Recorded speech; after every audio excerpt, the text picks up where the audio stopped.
Hi, my name is Valerie Bossman and I'm a community campaigner and a political activist. By day I work in education, and after my day job I'm also a mother, a council tenant and a trade unionist. I've got one big plug for you, and this might sound, what do people call it, a bit of a soundbite, or it might sound as though you've heard this before, a bit cliche.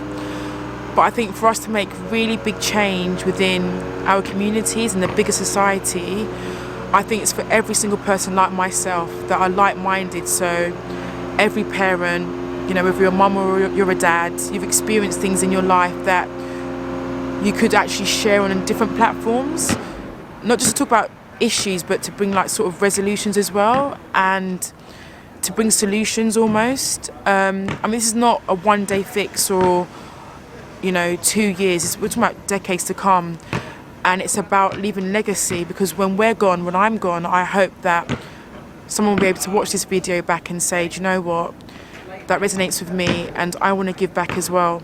And it's not always about seeing the factual things, so not seeing things like money, because some people might think, well, I'm not going to get paid for this. It's not about that. I know some like to make it about that, but it's about really caring about our communities with a capital C and the wider society, because it's easy for me, especially as a Londoner, to live in my bubble-centric thing of, London, but it's about the other communities up and down the UK, across the globe, the oceans, etc. And I think every single person, in every single industry, whether they are engineers or doctors or teachers or judges, charity workers, they would have experienced what I've experienced. And it's about using the experiences that we've all had, which are quite common, and it's almost like that's the organicness of being human. And it's about us showing these experiences on these different platforms and saying, this is how to go about addressing these issues, like knife crime, like obesity, like having a lack of role models, male role models. I know we lack that quite a lot in the black community. And again, it's not just about race, but even in the middle class, families, where the family breakdown, of what family used to mean is different now, it's changing. And it's about really embracing difference, but knowing that it's okay to, for example, have two mums, or have just a dad, or to be a lesbian, or to be black and have no money, but to really come back to the sense of human qualities and human likeness, and to know that we're all the same, and none of these issues are going to go away if we don't share openly about how to really bring fundamental change. So my plug to you is just whatever platforms you can use, have these open discussions. I think one thing we don't do also is address the inequalities within the prisons. We've got a lot of our young people that are in prisons and that have missed that part of their life in school, that haven't had that person to have that conversation and say, do you know what, you're worth something so much more than what you're going down this route.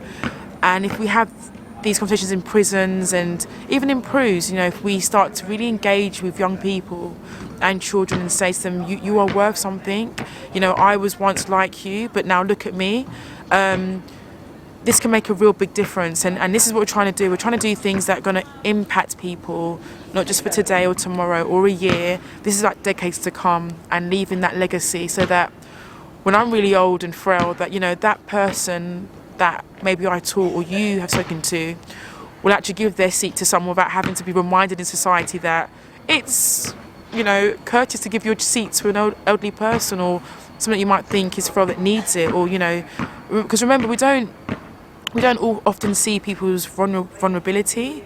Many marginalised groups who are, for example, have disabilities that are hidden won't say to you, I need a seat, or won't say to you that I need this headspace. But it's about us understanding and engaging with each other, and getting rid of this society where we're all on our phones and we're all like zombified. We really need to start looking at each other's eyes, just engaging with each other and seeing each other and not sort of like walking past each other. I think this is something that we need to work on as a society and within our little sort of communities, and make communities at the heart of policies as well. I feel at the moment there's a big disjointment in terms of local authority, national, and then the communities.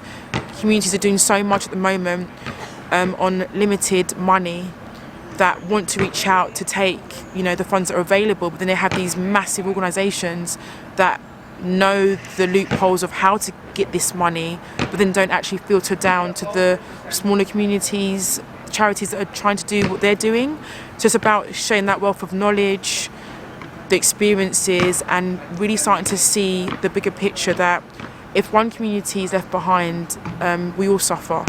So yeah, my big plug to you. Thank you.